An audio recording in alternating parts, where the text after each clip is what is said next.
Hello, this is the voice of Stewart Pearce, and welcome to Deep Dialogues, a series of vital conversations that I have with global soul stewards from all over the world who provide us with an understanding of how we can create a new hierarchy of values that is absolutely significant at this unique time of becoming. I hope you enjoy, and thanks for listening.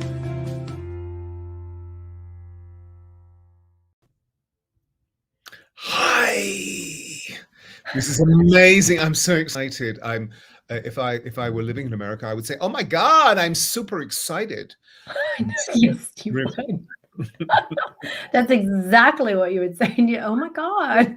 I'm super excited and it's all because of this beautiful, ladies and gentlemen. I know that you're going to be streaming in. Hi, Melinda, of this wonderful lady that I'm sitting opposite, Mary Elizabeth Jackson, who is something else. And what's wonderful is that she is something else not because of just what she does in the world, it's who she is and whose she is. This is what extraordinary, because this lady is full of spirit and wonders and wonders and wonders. Stacey, hello. So before we go into our wonderful conversation, I want to introduce you to Mary Elizabeth Jackson, formerly. I have her bio sitting in front of me, and I see that Ryan is doing wonderful things by putting up on the screen. Please like and subscribe, so be diligent as you listen to me. Hi, Jackie, lovely to see you. So this is Mary Elizabeth Jackson, who's sitting in front of us, this beautiful, beautiful lady in this stunning interior. Thank you. Yes. Oh, my kids did it. No, I'm kidding. Hi, Diana. And now Mary is a #1 Amazon best-selling author in collaborative anthologies of The Fearless Entrepreneurs, Invisible No More, and Invisible Forevermore, the latter being published in August 2021. Mary is also the 2017 Gold Maxi Award-winning author for the children's book series Perfectly Precious Poolicious, with Poolicious Look at Me and Poolicious Oh, the Wonder of Me, published by Tuscany Bay Books in June 2021. Her third book, Cheers from Heaven, was released in October 2021 with co-writer Thornton Klein. I keep thinking of Thornton Wilder, the great poet, theatre writer of the 1940s. And she's also deeply inspired, you see, to empower children alongside working as a ghostwriter, a collaborator, a songwriter, an educator, and the voice on Sports Together app. Mary is an ambassador advocate for Autism TN and advises the Global Profit Billion Strong. At the same time, she merrily co-hosts the Writers' Corner Live TV and Special Needs TV, which air on Amazon Live, Facebook, Twitter, LinkedIn, and YouTube. Indeed, the Writers' Corner live interviews with New York Times bestsellers, multi-award-winning authors who place integrity as a hallmark within their writing. Special Needs TV features interviews and resources for parents, families, and caregivers per se. Mary is also a really busy mum of 3 kids, a wife, an empath, an intuitive, and she loves nature, creativity, and fun, inspiring others to believe in themselves so that they may reach for the heavens and seek their fullest potential. Welcome. Oh my gosh. Isn't it interesting to hear somebody introduce you? It's like, oh my gosh. Thank you so much. I appreciate it. It's my pleasure. And also, I'm a great believer that we're in a drought concerning our feeling linguistic. And so what I try to do without sounding grandiloquent or overly verbose is just to use a few superlatives that support the wonder of who you are and the wonder of this outpouring. It's just extraordinary. Where do we begin? I mean, I know that the banner headline of our deep dialogue is the spell of authenticity. And suppose maybe we should begin there and then link into you revealing to us the substance of Poolicious and also moving into your extraordinary work with special needs. Hmm. You were so enlivened when I said, why don't we call this the spell of authenticity? I was. I love it. Authenticity is very important to me because I am here to walk a path of integrity, hopefully exuding that wherever I go, any room I'm in, anyone I have a conversation with, in the hopes to inspire that in others, because we need to own that part of ourselves that's authentic, that's integrity, that's that brilliance that resides inside of every single human being. And I want to share with you something. I interviewed a doctor earlier today on my special needs TV, and he shared with us. Now he does a lot of work with neurodiverse children and babies. And so he shared with us that there is a video, he's going to send it to me at some point, but the conception video where there's actually a camera. Have you seen this video of the witnessing of what happens between the egg and the sperm at that moment of conception? They've actually got this on video. And there is the egg itself picks the sperm, as we've been taught that the sperm does. It picks, but it's actually the egg that picks and decides, I want you or you or you, which is kind of interesting to think about it. But Mm, that at that moment, there is actually a light that goes off inside of a woman. And it's right. like, whoa. I mean, it just was amazing to hear that this morning. And how magnificent is that? Because our bodies are so incredible. And, from that moment that we take breath in this world, Mm, starts our journey mm, to our road of brilliance, even when the world breaks you at certain mm, times, or you mm, have scars and wounds. That brilliance is still inside each of us. mm.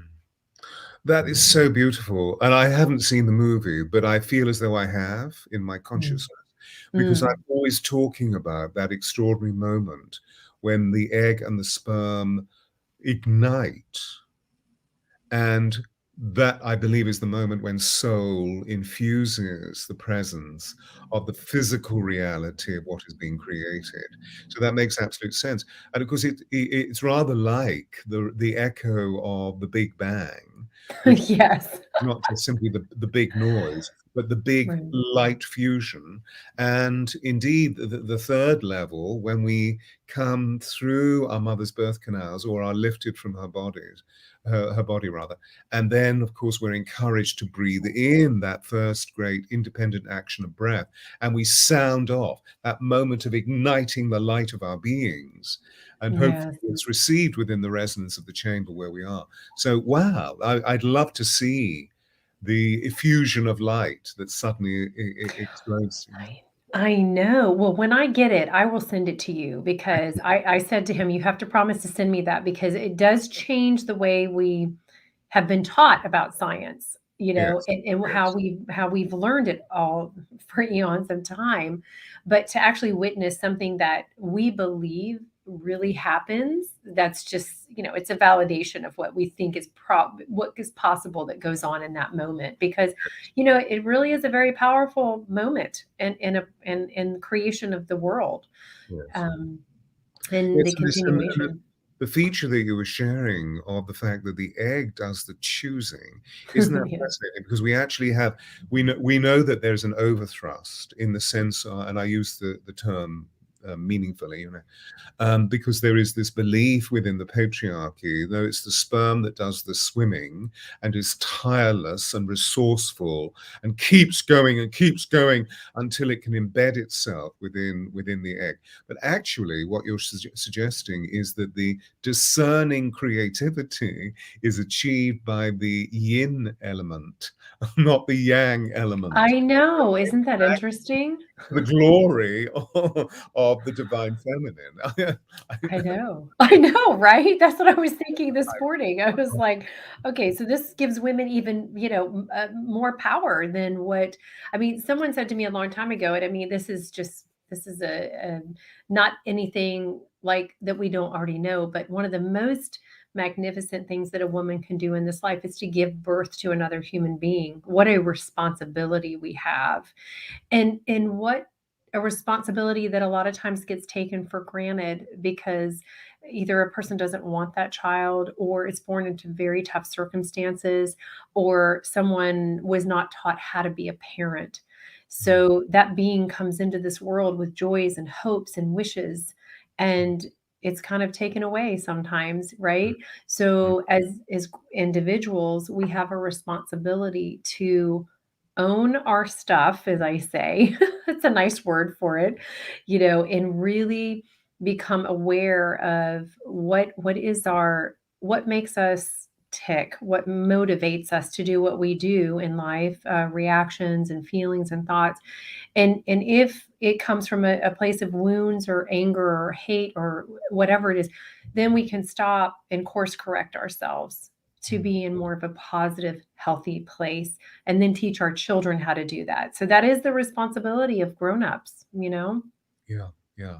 And so, if I may, as I reflect on what you've just shared with us, for all the mothers who are with us in this moment, I see a number of other people have clicked in. Marjorie, Sue, oh, darling Sue from South Africa. Hi. Mm. Sue was an ex-student of mine from 40 years ago. Wow. That's a testament to you that she's still hanging around, right? Oh, she and her sister are really, really special people. So Oh, much love to nice. Sue. And forgive me for all of those other people. You're all very special as well. I don't know you so much, and Dorina. So to all the mothers who are there, I want you to hear in this moment that we revere you. We recognize the extraordinary power of your gift to humankind by fulfilling your divine blueprint in bringing forth child.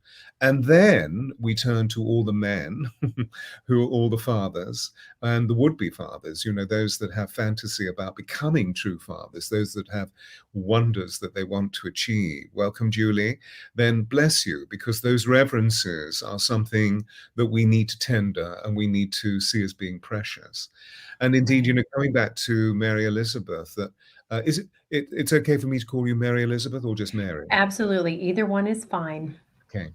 That you shared with me during our pre-show chat that actually you also had a very remarkable beginning to your motherhood where, is this okay for me to say? It's not invasive? Oh, no. I've had to, on my journey, talk about it because, it's part of my story, and our stories are very, very important. Hmm. I just wanted to check, out Yes. of preciousness, because bearing in mind I've just committed ourselves to reverence. I also want to respect your space, but I felt that you would be completely open to it. So what Mary Elizabeth was sharing with me is that actually, even though she met this wonderful man and fell madly in love, that they couldn't conceive of children, and then something happened. Yes, we were 7 years into our marriage, and I actually had started at a fertility center and contemplated adoption because I knew I always wanted children. I always felt motherly my whole life. I helped raise my brothers growing up, and, my mother had a dream that I was going to have a little girl named Elizabeth on my birthday, and she called me and told me this over the phone, and my mom is very psychic, and has done this kind of thing my whole life. But in that moment of my life, I was like, yeah, whatever. 7 years has proven that, I don't think this is really true. But, and something interesting about her, when she was 8 years old, she had a vision that she was going to have a daughter named Mary Elizabeth. So when she got pregnant with me, she never even hesitated about the name. She knew what I was going to be called from the age of 8 on. So I think that's beautiful. And I had my daughter.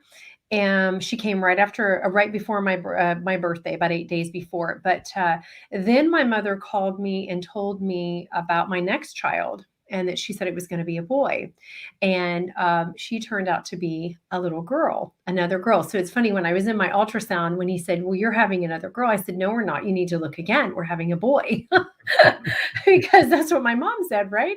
And I had a friend who was very gifted psychically, and she had told me the same thing.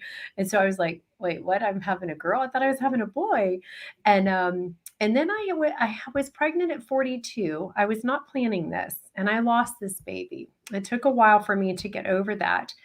And I tell you, this is what happened. I was in prayer for a miracle for my father at that point back then. And as soon as I released that sadness and grief over losing that baby, and I was praying to God for a miracle for my dad, the next thing I knew, I was pregnant at 44, almost 45. Yes. Wow. So he's my OMG miracle baby, true miracle. Mm. And I I always tell people, if your name is Mary, you need to specify your miracle praying because miracles are babies, right? So that's what happens. And I, had him, and that was a miracle in itself because he stopped growing in the end, and they prepared us. This partly leads into how I deepened my journey as an advocate because I have 3 kids, but 2 of them have been on the spectrum. 2 of them have needed help.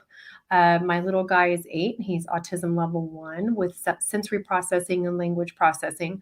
But if you met him, you probably wouldn't notice it at first because we've done a lot of work with him. He's a lot of intervention and therapies, which I'm an advocate for. But in the act of him surviving, and I was back in the hospital after having him with a post-surgical infection that they didn't know I was going to come out. So in that moment of, I was sitting there nursing him. He was probably 3, 4, 5, 6 months old. I was in this all-encompassing state of gratitude, like something I had never experienced before of gratitude. The download for my very first children's book came Mm. like that. Mm. And I wasn't even thinking about it. I wasn't meditating on it or anything. I was just sitting, holding my child, just immersed in gratitude for Mm. everything. I am alive. He's alive. We are here. We are safe. This is such a blessing. Everything that I could think of that was grateful and gratitude wise. And the book came. I wrote it down and thought, that's so cute. I'll keep that for my children. And the 2 years after that, there was somebody on my shoulder doing this. You need to do something about this. You have to do something about this. And I was like, I don't know what to do. I don't know who to talk to. Who wants to read what I write? There's a lot of people that feel that way out there, and all of us have a story inside of us. But when I listened and I started searching for who I could talk to, what I could do, what to do, I was introduced to Thornton Klein, who has been an angel in my life. He's an incredible man. He's an incredible friend of mine, very talented. And as soon as I did that, one thing led to another, led to another. So I surrendered to this nudging, and then all these doors opened up. Mm. Mm. And so Mm. from having my son who came into this world the way he did, he couldn't swallow. He had various other things going on. It's a miracle that he came out as well as he did because of the lack of growth that happened in utero with him. My goal for writing turned to empowering children and empowering families and learning how to accept ourselves the way we come into this world. Because Mm. the world may say you're broken, but you're not really broken. It's the world saying that, not really you. And even if a child doesn't look like a package, there's brilliance within each and every child. Mm. So that's a mission of mine, is to empower kids, but empower families, because we have to also empower parents so they can help empower their children. So, Beautiful, beautiful.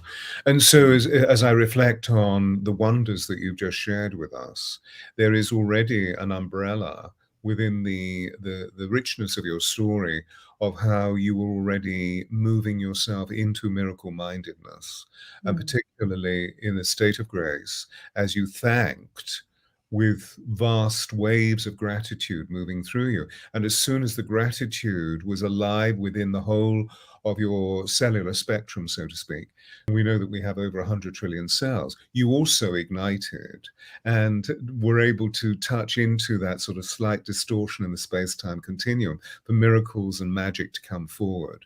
And I just feel that this is a great, you're reminding us of something which is so important for us, and yet we often, in the speed of life and the excessive stimuli of life, we often forget that we have just been through almost 2 years mhm, of a growth process of immense proportion, where we've developed endurance and determination and a spiritual fortitude, which I feel has got us through. We know that the COVID has gone. It's just that it's still with certain human beings. And so central organizing principles try and keep bringing us back to the fear that was reigning so strongly. But if we can move into a celebration of that spiritual fortitude and have real gratitude to the Divine Mother for the life that she's given us, I feel that as we move into 2022, we're going to be creating boundless magic and miracles in the way that you've just testified by your story.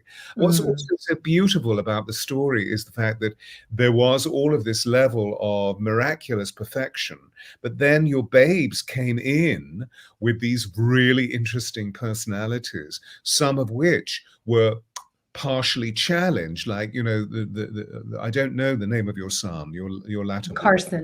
Carson, who had difficulty swallowing, etc., etc., etc., etc. And I'm sure, well, I mean, please let me not put words into your mouth. What your perception of that from a spiritual point of view is what? Oh, coming into this world with challenges, you're saying? Yeah. Oh, I am a full believer that those of us who are, let's see, gifted with this opportunity to have these children, because it is a pure gift. And if you get to that place where you can see that gift, it empowers you even more as the parent of this child to be the best they can be in this world. But I believe these kids keep coming in because they're trying to get us to see differently, hear differently, think differently, feel differently. We're not in a box anymore. We can't be in a box anymore. The box doesn't work. It's never really worked. But it's an opportunity. If you have a child who's blind, what do you learn to do? You learn to engage your other senses in order to receive information and be empowered that way in life.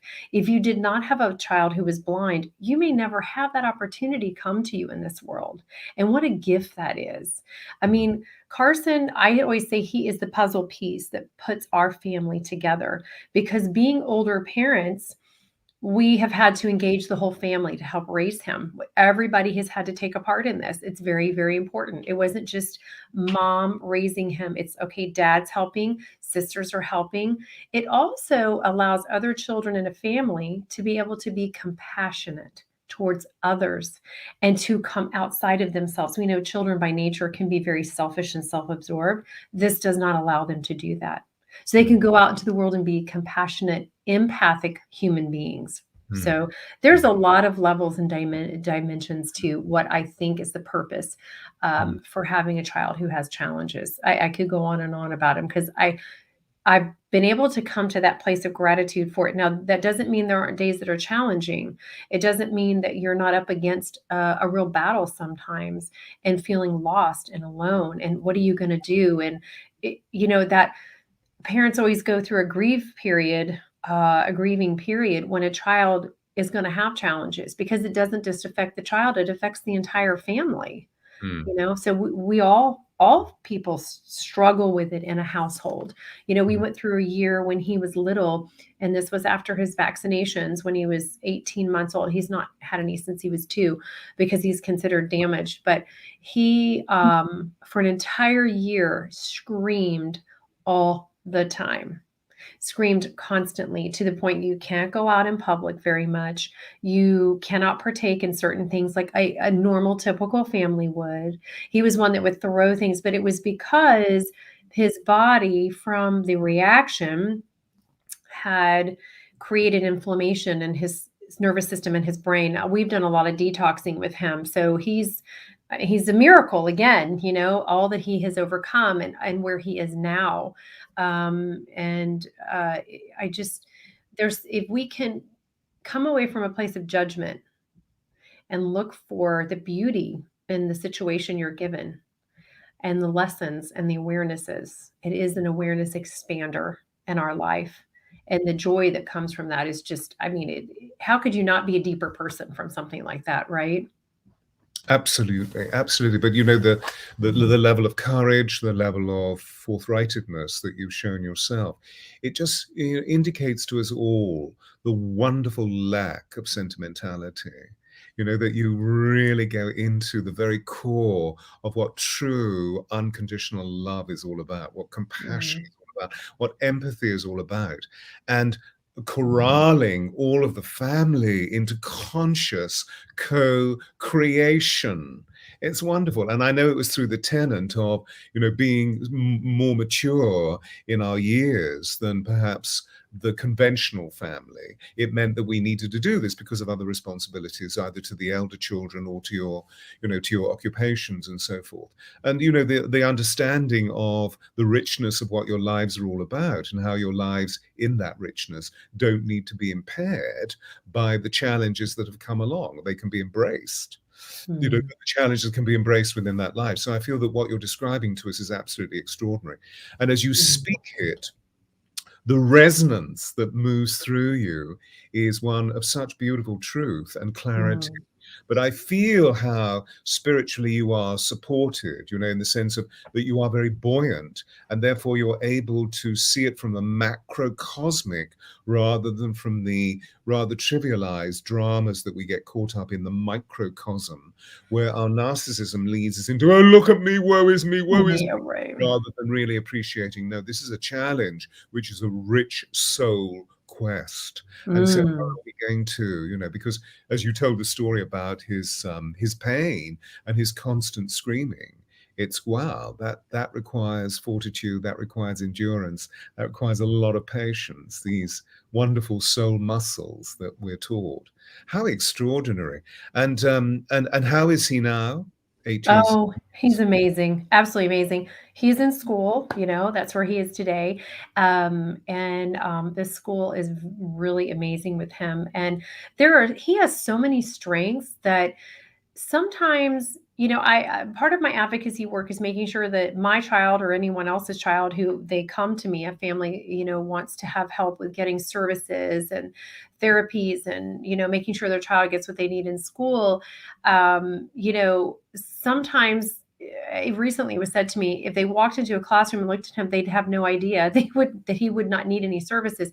But what that is about, that is fortitude, that is dedication, that is sacrifice, that is pouring into your child the outcome of what you wish for them. The positivity of, hey, you can do this. I've never told him that he can't do something. Come on, buddy, you can do this. You got this. And being there with him, and not only being at therapies with him, but implementing those in my home as well.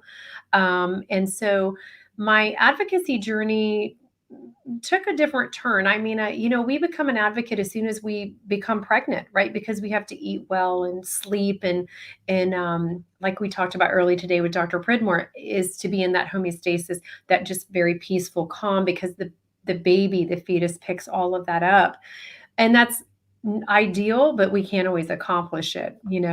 So we do our best, and but it's just we there's so much to learn from all of this, and that we're talking about being authentic. Mm. um, this is something in your life that would bring you to being authentic. I celebrate who he is and his brain, the way it works, and I love it. We're building a YouTube channel, and so we do a lot of things together. We just got done with a series at our local library where he came with us, and we did either science experiments, or we did easy crafts and things for children who may have challenges. So it was a lot of fun to have him there, because it's fun to watch his reaction. Sometimes we'll do children book reviews, and I love to get his feedback on things, because he's just, it's a brilliance that is on a different scale than what we are used to in life. But if you can capture it and you can be a witness to it, I don't know. For me, I think it's absolutely amazing to watch and to celebrate. And we can learn so much from it as Mm. adults. Mm. Mm. And so, can you suggest to us what your perception of alternative ability is, and particularly within the perspective of autism, or those Mhm. children that are being born through these extraordinary bands of force, where they come in either as star seeds, or as autistic, or as educationally challenged because they don't fit into the norm, Could you perhaps Right. give your spiritual perspective about this? Because it rather like going to the other end of the spectrum, dealing with Alzheimer's. I was working with somebody this afternoon who has the beginning of Alzheimer's, and she's Mhm. immensely distressed. So I was trying to reach into that miraculous kingdom of why have you chosen this and what gifts Yes. does it bring to you? And she, because I have very profound theories, having worked with Alzheimer's over the last 40 years, not tremendously, but I had some very unique experiences of seeing that it's a way of being able to resolve the spiritual karma within a family constellation. And the way that the Mm. individual does it often is through moving into different aspects of consciousness where motor action skills aren't completely present. It's interesting. It's interesting the journeys that we decide to go on in our life. It's very interesting when people come in. Why did they choose that? Why did they choose to have that handicap or challenge? Or why didn't they choose a path in this life that would be easy for them? Well, we don't learn anything if we come in and it's just we just live life and there's never a challenge. So I think you have to embrace the bigger picture of the child who comes in, and you have to go away from, like you were saying, the woe is me. It's sort of it's a victim state of mind, which does not serve you or the child, but you have a bigger purpose to play in this child's life. And this child has a bigger purpose to play in your life and others around them. And one of those is teaching compassion and empathy, like we were talking about, allowing other people to understand something outside of themselves, because like we said, humans are can tend to be so wrapped up in themselves and selfish, and oh, I'm the only person going through this, but that's not really what it is. I believe that my son will do something incredible in this world. I don't have a clue what that is at this point, and if we're going to laser it down to one thing, but we have to if you have a child who's born into this world with a challenge, then the one of the biggest things you have to do for yourself is educate yourself. What is that they're actually dealing with or born with? So that empowers you.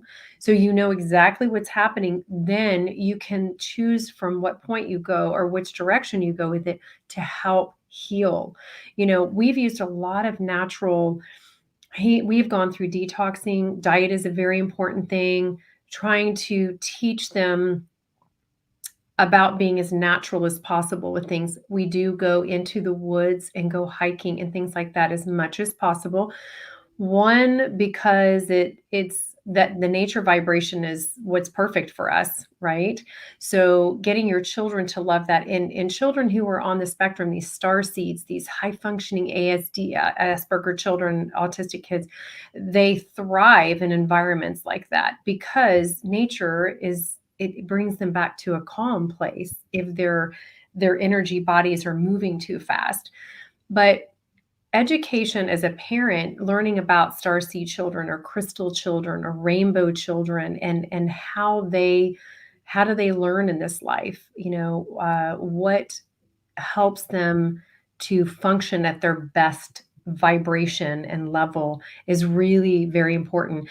Crystals are very big with children like this, the calming effect. I mean, my oldest, who is very empathic and psychic, and she has a lot of sensory, there's a lot of sensory with my kids in this life. So they are sensing the world on many different levels other than just smelling, seeing, touching, feeling. But like my oldest, anytime she holds a crystal or rock, she immediately has a feeling, an electrical feeling in her body.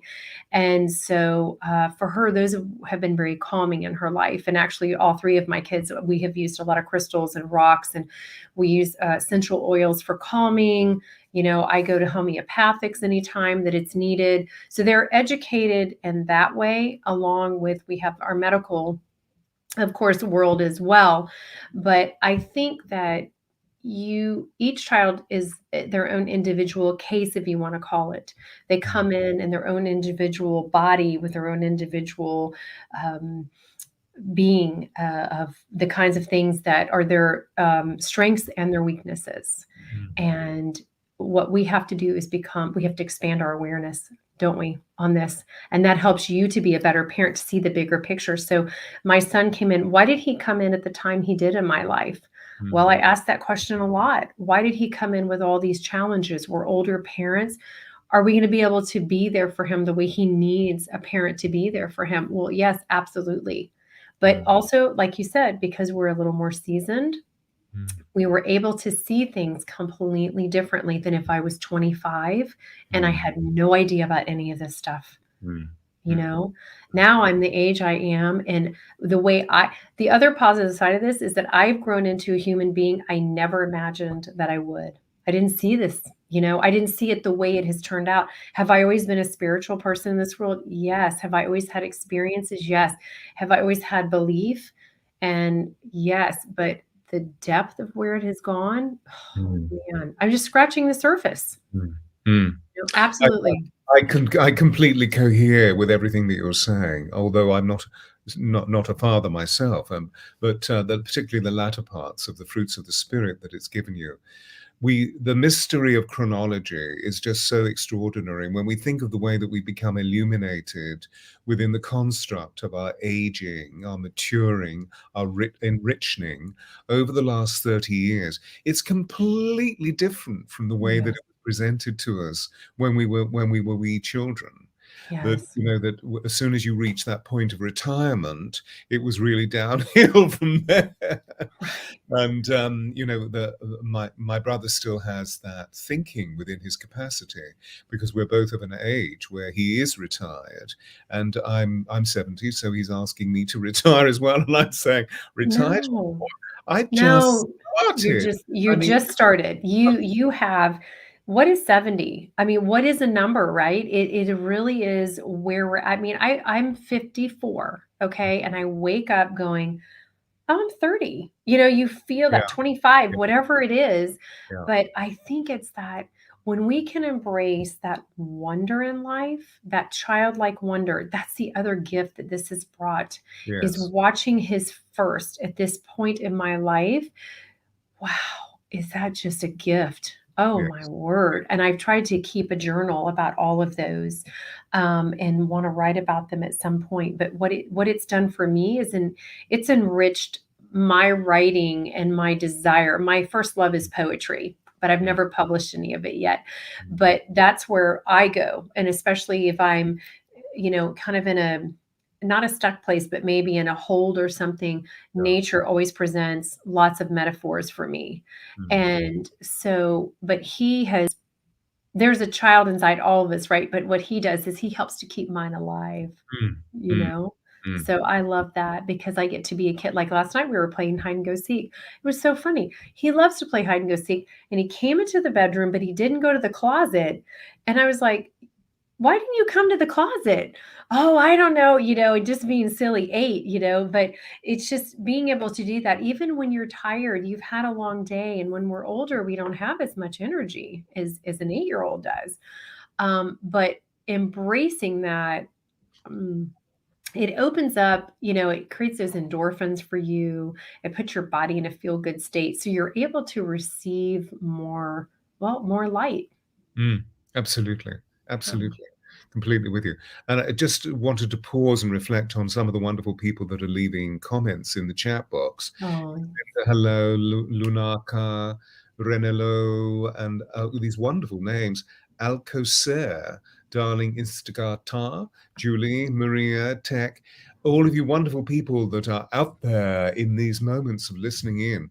If you have any questions that you want to ask from the richness of this beautiful creative fountain that we have in before us called Mary Elizabeth Jackson, then please, ask questions through the chat box. I'll relay them to her, and Ryan will put them up on the screen. Particularly those of you who are mothers or fathers, those of you that perhaps are uncles or aunts or brothers or sisters, and one of your dear ones, one of the members of your family, are challenged by these unique life processes that we've been enlisting, and particularly at this time, because the intergalactic force is opening, and so there are many indigos, there are many crystal children, there are many rainbow children coming in, and they're all alternatively abled sometimes, there's a physiological complication where their heart does not beat the same rhythm that everybody else is,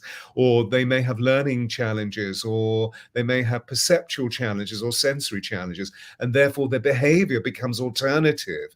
Can we please address this in a co-creative way? So any questions you want to ask, you can hear that somebody's saying, you see, it's Melinda, that you are a truly inspirational lady because of the way that you bring light to the whole question of this. Oh, thank you so much. Bless you, my darling. So, the core of our symposium this evening is the spell of authenticity. And I just wondered if you could perhaps muse on the substance of what you feel authenticity to be. That is, there's a question that came to me the other day in prayer meditation, and it was who, and I haven't posted this yet, but who were you before the world broke you? And if we go back to that time, even when we were a child, what did we love? What did we care about? What made our soul and our spirit just sing, and just kind of bounce off the page of something? What was it then? Because I feel like that's the part that is a part of your authentic self before you were damaged and hurt and injured. And I bought into belief systems of a parent or a family member or a neighbor or a teacher per se. So authenticity is when we are honest with ourselves so that we can be honest with all of those around us. We own who we are. We embrace who we are, the good, the bad, what we don't even like about ourselves, right? We have to embrace that whole package. And if you're walking in that place in your life, then you're being authentic. But it also goes back to what you said on when we interviewed you on our show, with what is in here moves up into here and you speak it. That's authenticity. And I just, ever since you said that, anyone I have said, let me tell you what Stewart says. So I let them know Stewart said this. I'm not taking ownership of this, but I am sharing it because it's absolutely gorgeous. You just see anyone I've ever said it to, they grab their chest right here and go, wow, men and women. So it's very powerful because that is one of the truest things about authenticity is it's being in that real space, whether you maybe not even be comfortable with what it is. But as long as you're coming from your heart space and being true, and that's where you're walking, then you're being authentic. And nobody can argue with you when you show up as yourself. And we have to decide in this world, who are we and what do we represent? What do we mean? What do we love? What makes our soul thrive? And that's what our truth is. Each of us, that's our truth. Beautiful, beautiful.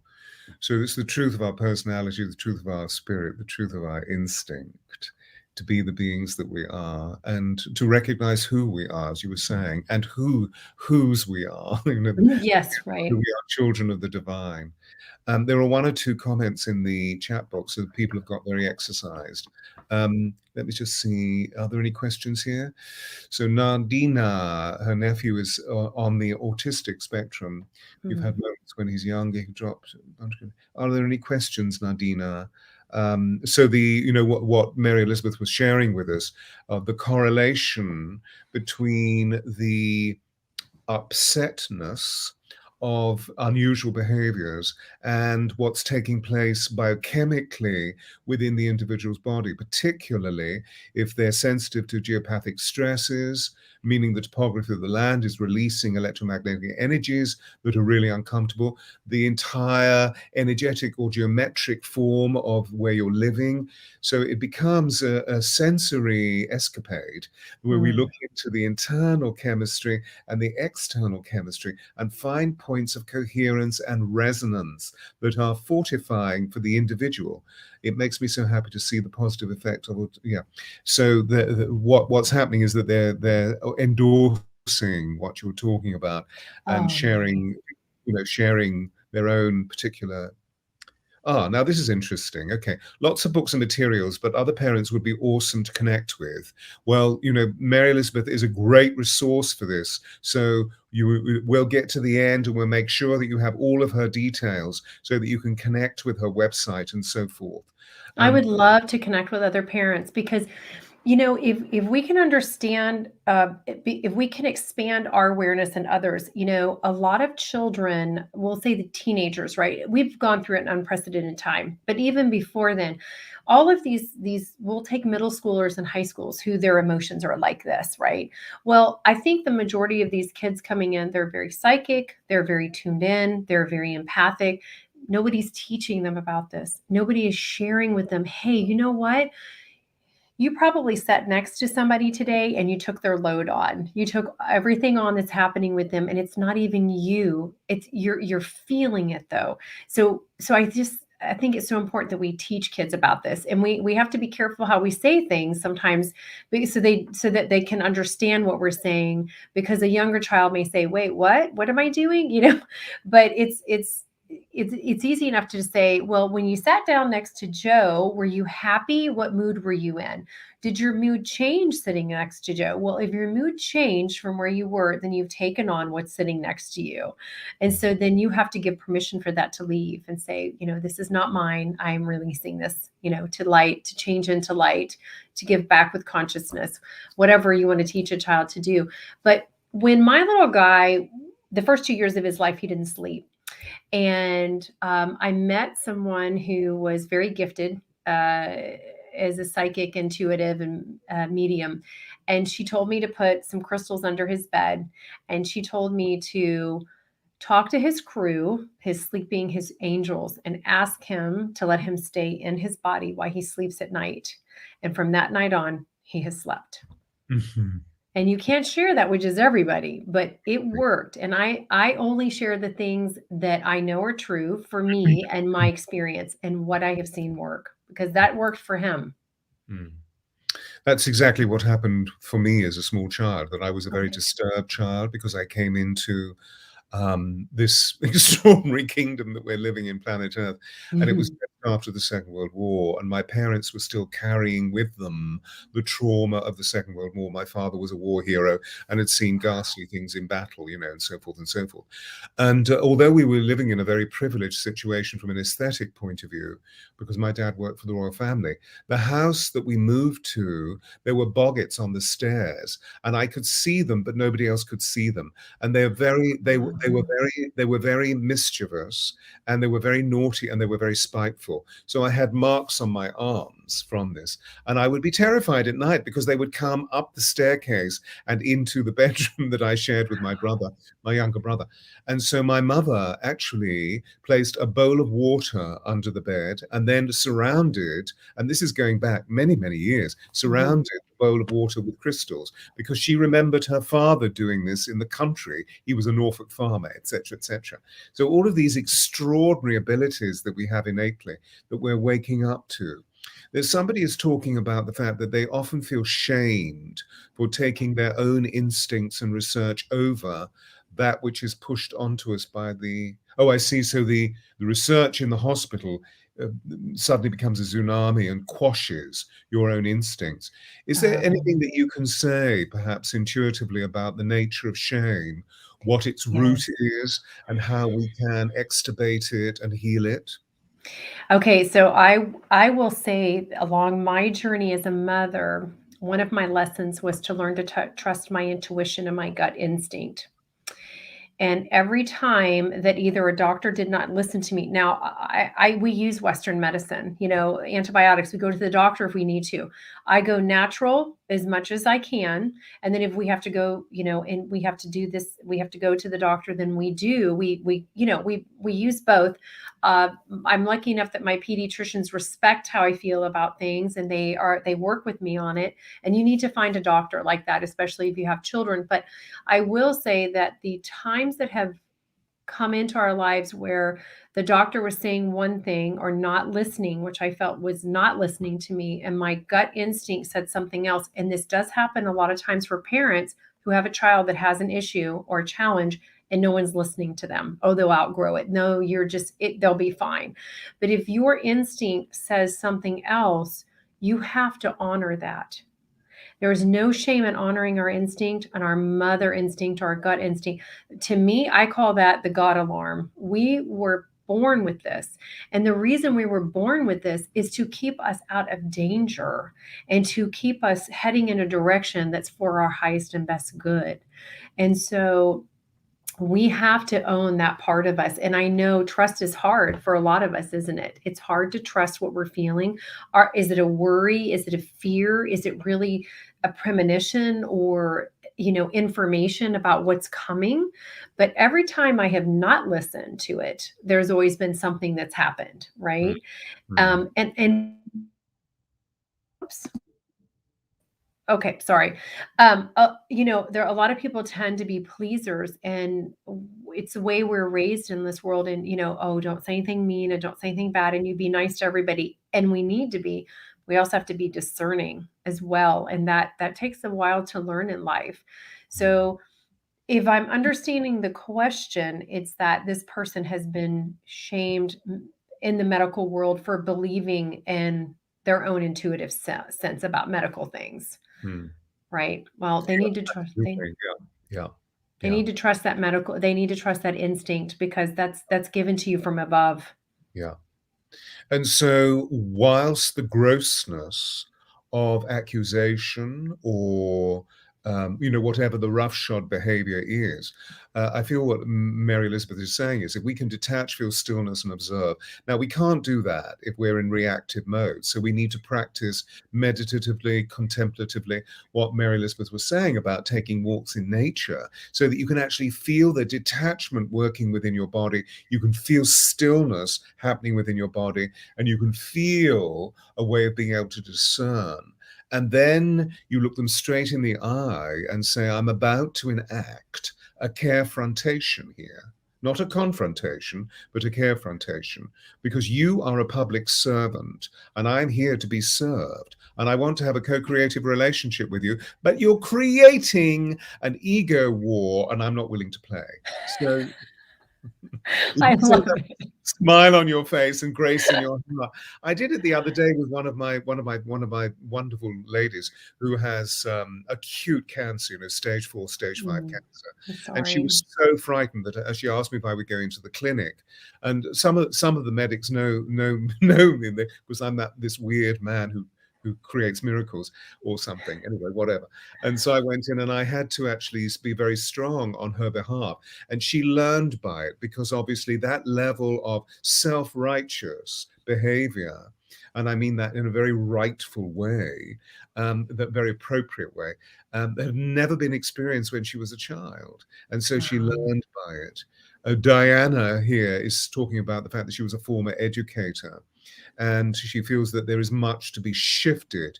Yes, I'd rather not refer to it as being broken down, but I understand it needs a reevaluation, which is what Mary Elizabeth is talking about, because there are some fine things within the educational system. When you look into some of the extraordinary teachers that have been around over the last 100 years.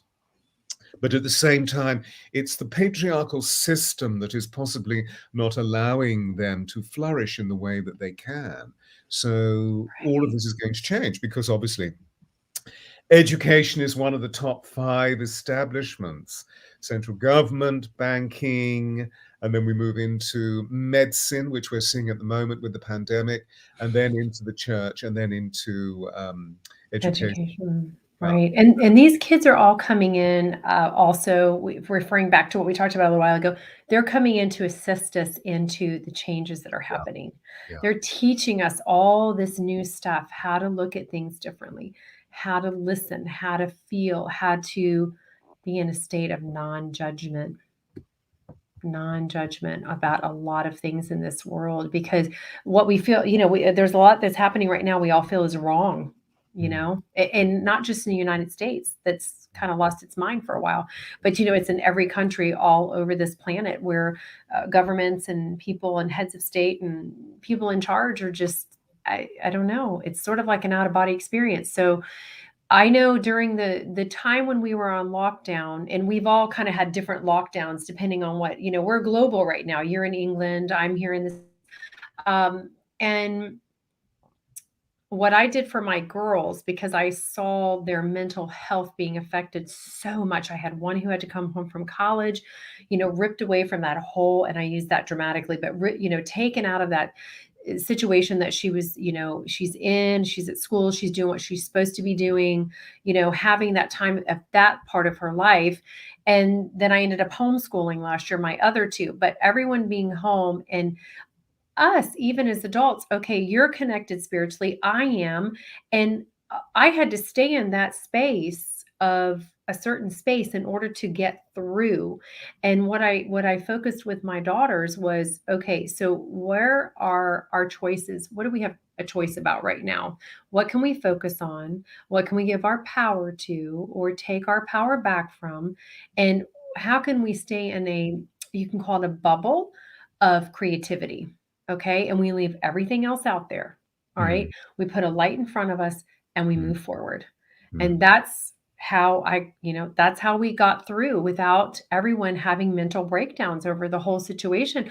Because even those of us who are going, okay, there's a purpose for all this. There's a purpose. We're going to see the bigger purpose in this. We're going to embrace it and we're going to get through this. There are some days you would wake up and go, okay, so what part of Revelations is happening today for us on the planet? I mean, didn't it feel that way? Absolutely. Absolutely. Yes. Yeah. Yeah. And as you were saying, it's particularly in the United States, it was amplified Oh, by the quality of what the principal administration was and how unusual behaviors were being committed and full of conviction every single day through mass media communications, whilst other people are suffering from the COVID virus. So understandably, the product of fear is great, but we know that what we're saying is detach, feel stillness, observe. This is a test. That is all. And all conditions are temporary. It will pass. And of course, as we've seen, it is passing. And mhm. so we need to hold on to these life buoys, these moral precepts, because our civilization is coming to a close, as we know. And all we have to do is be good historians and look back to the other civilizations, that Mu and Atlantis, that Greece and Rome came to a point of closure. And now we're coming to a point of closure. This is a completion. There will always be a resurrection. The question is, how can we be the change that we want to see? And if we're frightened, then we need to do something about the fear before we start dreaming ourselves into the change that we want to see.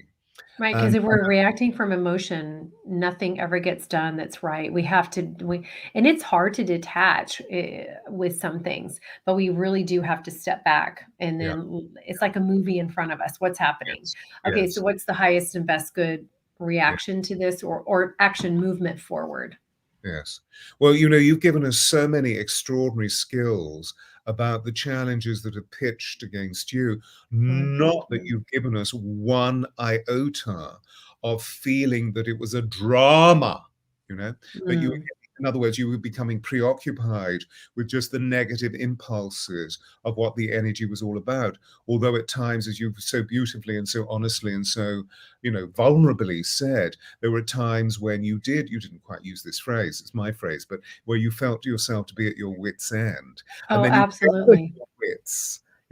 Sometimes Mhm. it's just, let's leave this and just go to bed. Well, you have to okay, we're gonna be authentic here, right? I'm human just like you and everybody else who's watching. Well, we could have some aliens watching, we don't know, right? But, but I mean, to be honest and authentic is to tell you the truth Yeah. about, sometimes this has not been pretty. It's been you cry yourself to sleep. You don't think anything's ever gonna get better. You're worried for the future of your child. Are they Right. gonna be able to make it in this world? Are they gonna have any success? Are they gonna live a long life? I mean, you have all those things you go through, but along this journey and where I am now, I don't look at life that way. I Hmm. don't my awareness has been expanded enough to embrace and find the positive and empower myself and empower my children to be the best humans they can be on this world in this world. I want them to give to the world and not take from it. And to be service minded in this world and in this life, especially now we're going into more such a service type of world. And so it's all a learning, it's all growing, right? And when you are growing and you're stretching, as we grow, we have to stretch that awareness. It's like raising teenagers, we have to keep stretching. We have to keep stretching. What's okay for us. And as we grow in awareness, we have to allow space for other people to either be where they are or to grow as well. And that can be a challenge, with the folks around you. It really can be, especially your loved ones who don't want to budge. But I'm afraid the world's going to make them budge. Yeah. And unfortunately, I have to be our timekeeper. We've come to a close Okay. of our hour, and it's just been the most extraordinary, wonderful, wonderful time spending it with you and hearing the richness of all of your observations. And I'm sure you will all agree and celebrate Mary Elizabeth, that she is really an embodiment of all that we've been speaking about in the substance of the spell of authenticity. And thank you. I'm reminded of this wonderful line that I heard Maya Angelou using once, where she said, and I think she borrowed it from a great stateswoman, that that when people leave, you often forget what they said, but you never ever forget the way they made you feel. Oh, And yeah. you've made us feel absolutely sublime. Oh, thank You've you. made us feel that whatever our challenges are, whatever we're pitched up against, that there's always going to be a solution. And all we need to do is to, cease worrying and start praying. Yeah, and expand your awareness, because it isn't always going to look like we think it is. It's not always going to be resolved the way that we think it is. But it's also trust, isn't it? It's trust and faith. There is going to be an answer and a solution. We just have to have faith and look. See. Yes. Well, there always is there? So that's really what I mean by the testament of, if we fritter our energy away by worry, it's purposeless. But if we turn the worry and start praying, then the three concomitants of love, belief, faith, and trust, become glorious muscles, attitudinal muscles that we can actually use. The space-time continuum shifts, and we see a rainbow in the skies where it's been dark, black clouds. Suddenly there's a rainbow. Right. So I want to bless you and thank you so much from the very core of our meeting for this amazing exchange. This goes down in the annals of history. And I bless love you. Oh, thank you. I'm so honored to be here and for us to be in this space and talk about this. And I hope that everyone who's watched knows they are loved. They are loved very, very much. And that if they are struggling, it is going to be okay. It is. It may not be okay in the moment, but it will be. Yes. And so at that point, we're going to have to leave you, ladies and gentlemen. Thank you so much for tuning in. And there will be, at this time next week, another very remarkable lady from South Africa, who is also whom I met with Mary. Yes, we co-host together. Yes, she's my producer. Yes, your co-creator in so much of the work that you do. Somebody's just asked a question: what is hanging on my wall? Is it Aleister Crowley? No, they are angels. Oh, nice. Bless you. Namaste, namaste, namaste. Have a wonderful week. And of course, enjoy the extraordinary changes that are taking place through the astrological significance of this month. Bless you. Thank you, Mary Elizabeth. Ryan, if you wouldn't mind closing down, please. Thank you so much.